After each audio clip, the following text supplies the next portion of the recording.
That night, an autumn storm swept through, tearing down the fence. Inside the dark wooden cabin, Luke Callan had just put out the fire in the stove when a knock echoed through the silence, 3 taps, faint and desperate. He grabbed the rifle from the table and stepped forward. As the door creaked open, the lamplight illuminated a sight that made him freeze. An Apache woman, soaked in deerskin clothes, trembling in the wind. In her arms was a tiny baby, its face pale and bluish, its breathing shallow and uneven. She looked up, her lips cracked, her voice hoarse. "Please. My baby is dying," she choked out. "I will serve you, if you save him. Please." For a moment, Luke felt himself flung back 10 years to the night his own little girl had died in his arms, because he had not found milk in time. He looked at the woman in front of him, at the desperate plea in her eyes, and he needed no more words. "I do not need anyone to serve me," he said softly, "but I will not let a child die on my doorstep." He took the baby into his arms, as gently as if he were holding a flame about to go out, then opened the door wide. The wind howled behind them as they stepped inside, and the door closed shut, sealing off the world of prejudice outside from a small miracle just beginning. The wooden cabin was silent, save for the wind whistling through the gaps in the boards and the faint breathing of the baby. Luke Callan laid the child on the table, his large hands trembling slightly. The baby's skin was bluish, its lips cracked like withered petals. The mother Taya had collapsed onto the floor, gasping for breath, her eyes wide with panic as she stared at the child she was about to lose. Luke poured goat's milk into a small bowl, dipped in a clean cloth, and gently squeezed drops into the baby's mouth. One drop, then another, no response. He clenched his jaw and lightly patted the baby's back. Suddenly, a weak, raspy sound emerged, a cry. Fragile, but real. Taya sprang to her feet, eyes wide, then burst into tears, her trembling hand brushing her baby's cheek. Thank you," she choked, her tears blending with the rain. Luke said nothing. He simply looked at the baby, then turned to rekindle the fire in the stove. The warm glow spilled across the walls, slowly drying the wet clothes on her shoulders. He poured a cup of water and handed it to her. "You need to sleep. You are both exhausted." Taya sat down on an old blanket, cradling her child to her chest. The baby slept peacefully, its breath steady. Luke watched the scene, the firelight casting soft shadows on her face, features strong yet marked by fatigue and fear. He stepped outside to the porch, leaning against a wooden post. The storm had passed, leaving only a misty drizzle. He gazed out into the distance, where the night swallowed the black mountain range. Inside him, something stirred, maybe a memory, maybe mercy, he could not tell. All he knew was, it had been a long time since this house had echoed with the cry of a child. Inside, Taya hummed a lullaby in her native Apache, tongue low, sorrowful, broken, yet gentle. Luke stood still, listening, the scent of smoke and milk drifting in the air. When he returned inside, both mother and child were asleep by the fire, the baby's face now tinged with color, one tiny hand clinging tightly to its mother's shirt. Luke bent down and gently pulled a blanket over them. In the red glow of the embers, something flickered in his eyes, something he himself was not ready to name: hope. 3 days passed. Out on the open field, the gusts of wind carried dust and whispers swiftly into town. Word had it that Luke Callan, the odd cattleman living on the outskirts, was hiding an Apache woman and her mixed-blood child in his home. To the people of Lone Mesa, that was as good as an accusation. That morning, as Luke was driving stakes into the ground, he saw a group of riders approaching from afar, Amos Dillard in the lead, short and stocky, whip in hand. Behind him were 5 or 6 townsmen, eyes narrowed against the sun and their own anger. "Callan!" Amos shouted as he pulled up at the gate. "Heard you got yourself some savage blood holed up in there." Luke tightened his grip on the hammer. He did not answer right away. He wiped the sweat from his brow and spoke slowly. "I saved a life. I do not need anyone's permission," the crowd murmured. One young man hurled a stone, striking the porch step. From inside, Taya stepped out with baby Keon in her arms, eyes filled with both fear and pride. "Get back inside," Luke said quietly, resting his hand on the butt of his rifle. Amos spat into the dirt. "If she does not come out, we will drag her out." Women like her bring nothing but misfortune. Just as the tension stretched tight as a drawn bowstring, Sheriff Ward Clay arrived, riding fast through a cloud of dust. He raised his pistol and fired a shot into the air. "That is enough, Amos. Anyone fans the flames of hate today will spend the night in a cell." The crowd fell silent, stepping back, though their eyes still burned with hate. As they finally turned to leave, Ward looked at Luke and spoke heavily. "You know they will be back, right?" "I know," Luke said, eyes still fixed on the drifting dust. "But if I throw her out, I stop being a man." Ward nodded and turned his horse, his figure slowly fading into the distance, leaving the homestead quiet as death. Taya looked at Luke, her lips trembling. "You should not have done that for me." Luke gave a faint, hoarse laugh. "You are wrong. I did not do it for you. I did it for both of you." The Texas sky burned red like glowing embers, and in that suffocating heat, another storm was forming, not one of nature, but one of the human heart. In the days that followed, the air around the ranch began to warm. The autumn wind still blew dry, and dust still coated the porch. But inside the small wooden house, for the first time in years, there were voices. There were even moments of quiet laughter, soft but real. Taya remained cautious, but she no longer avoided Luke's gaze. Each morning, she carried baby Keon out to the yard, wrapped him tightly in a coarse blanket, and sat watching the herd move across the distant hills. Luke would silently tend the fire, brew coffee, and without a word, set an extra cup beside her. They did not speak much, but the silence between them no longer felt heavy. It was the kind of silence shared by two people who had known loss and were learning to trust life again. One afternoon, Taya saw Luke staggering as he carried a bucket of water up from the well. She walked over and gently helped him lift it. He looked surprised, then gave a slight nod. After that, she followed him into the field, learning how to mend fences, tend cattle, and cut dry grass. The hands that once only knew how to grip a bowstring were now rough and calloused from work. At night, when the cold wind slipped through the cracks in the walls, Luke sat at the table, carefully sharpening his hunting knife. Taya would hum an old Apache lullaby for Keon. Her voice was as sad as the wind on the hills, yet something in it softened Luke's heart. When the song ended, she looked up and spoke softly. "My man is gone. But if you had not opened that door that night, my baby would be gone too." Luke stared at the fading fire in the stove. "Maybe," he said hesitantly, "I would be gone too, if you had not knocked." They fell silent again, with only the quiet crackle of burning wood filling the space between them.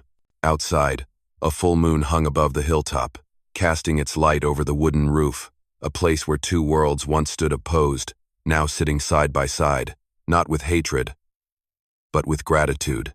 "I am truly grateful you are here with me."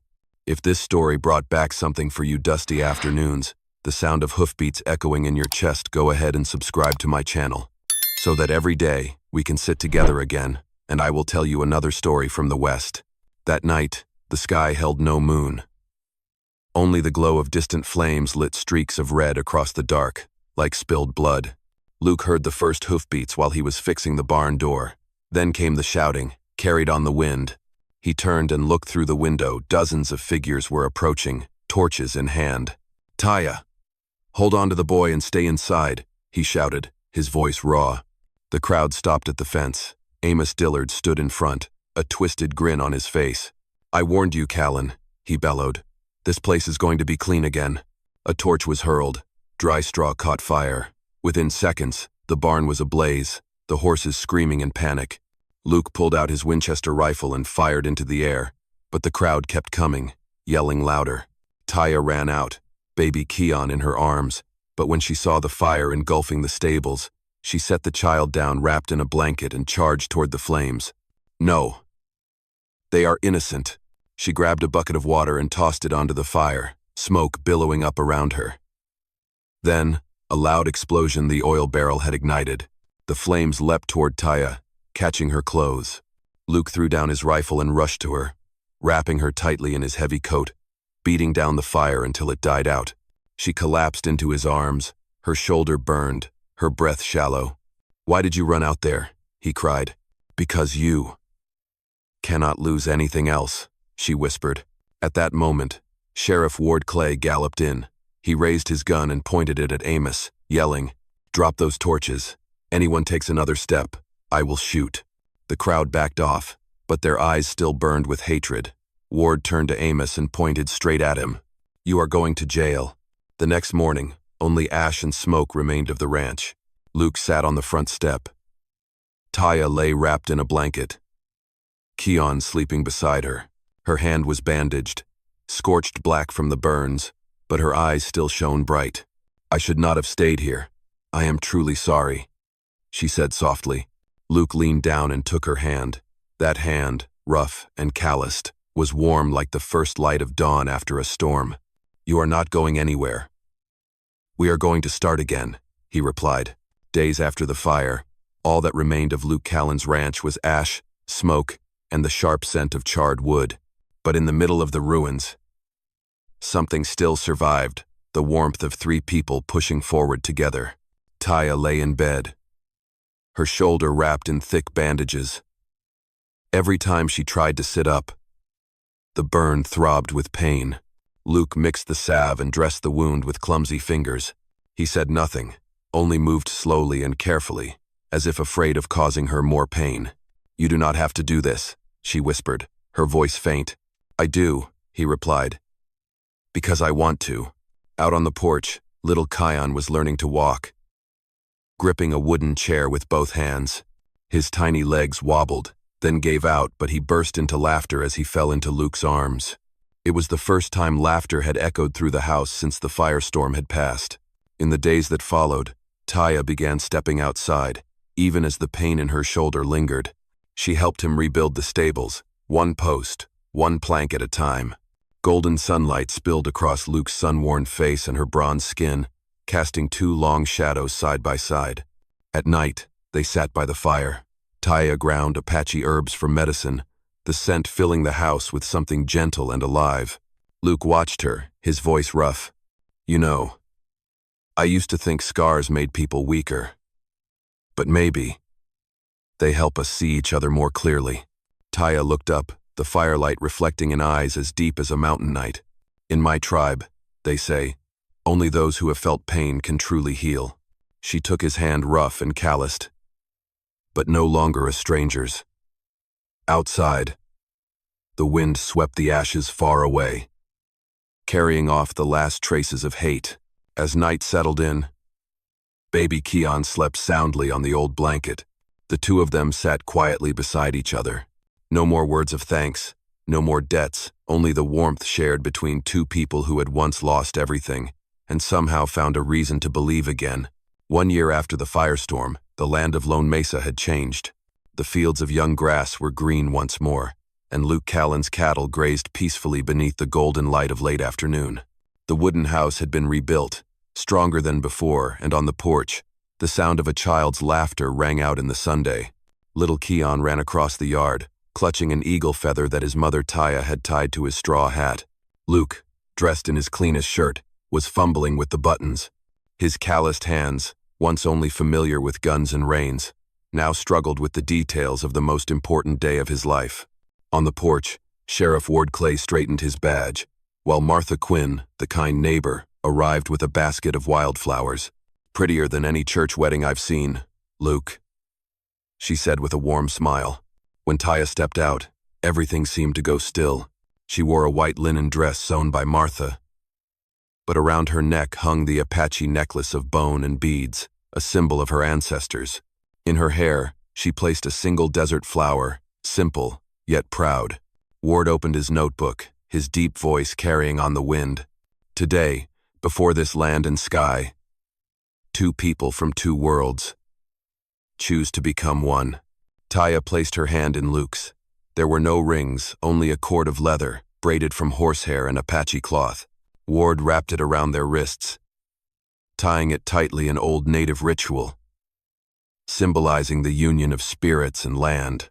As Luke leaned down, Taya whispered, "You opened your door to save my child, but you opened my heart too. I do not want to leave." Luke squeezed her hand gently, his voice thick with emotion. "Since that day, You brought life back to this place." Sheriff Ward smiled and lowered the notebook. "That's it, my friends. 2 worlds, now joined as one." Applause rose under the afternoon sundae. Little Keon shouted with joy, running circles around them, tossing wildflowers into the air. The wind caught the petals and sent them shimmering through the golden light, falling gently on their hair, the hair of 2 souls once on opposite sides, now standing together in a peace earned through blood and grace. By the beam of the porch, Luke took his old knife and carved 3 names into the wood. Luke, Taya, Keon. A family, a home, and a new beginning in a land once filled with hate. Dawn settled over Lone Mesa like a golden blanket draped across the grassy hills. The lowing of cattle, the whisper of the wind, and the laughter of a child blended into a peaceful song. Keon had grown his legs now steady as he rode the small horse Luke had given him. His eyes were as bright as the morning sun, carrying the pride of 2 bloodlines and the strength of both. On the front porch, Luke Callan sat whittling with his old knife, quietly shaping a piece of wood into an eagle. Beside him, Taya was laying herbs out to dry, her hair falling over sun-kissed shoulders, her face radiant. A breeze drifted through, carrying the scent of dry grass and fresh coffee. Keon galloped around the yard and shouted, "Pa, Ma, I can ride on my own now." Luke laughed, stood up, and caught the boy as he rode in fast. "Well done, kid. But remember, a horse is not just about speed. You have to know where home is." Taya smiled, her eyes full of love. She stepped closer, placing a hand on Luke's shoulder, her voice low and warm. "If you had not opened that door back then, my child and I would not be here to see the Sunday." He looked at her, his gaze softening. "And if you had not knocked, this heart of mine might never have come back to life." They stood in silence, then turned to look across the field where land and sky became one, and the line between Apache and white man had disappeared into the wind. In the distance, Sheriff Ward rode by and tipped his hat with a quiet smile. The people of Lone Mesa no longer whispered when they saw Taya. Now, they respected her, the healer, the wife of Luke Callan, the mother of a boy who made them believe peace was more than just words in a book. As the sun dipped crimson behind the hills that evening, Luke and Taya carved one more line beneath the 3 names etched long ago. "Love makes the land softer." Taya leaned her head against his shoulder, her voice soft as the breeze. "How do you think they will remember us, Luke?" He looked up at the sky, turning violet, and smiled. "They do not need to remember us. As long as they learn one thing, that love is stronger than hate." The wind swept across the prairie, carrying laughter, the scent of wood smoke, and the warmth of people who had once been lost but had finally found home. In that dry and rugged land, it was not rain or harvests that saved the people, it was love. Love that taught a man who once held a rifle how to reach out his hand. Love that turned a heart once full of hate into one that forgives and heals. In a desert full of scars, only those who dare to love are truly brave. Because courage does not lie in the grip of a gun, it lies in the moment we choose love over fear. And maybe it is that love and compassion that kept a little light alive in the West, even through the shadows of the past. From the bottom of my heart, I truly hope that wherever you are in this world, you are safe and you are happy. I love each and every one of you, the cherished audience of Wild West storytelling. Tell me what you thought about this story. Leave a comment down below. Type the number 1 if you enjoyed this journey. And do not forget to subscribe to the channel for more gripping tales from the Wild West.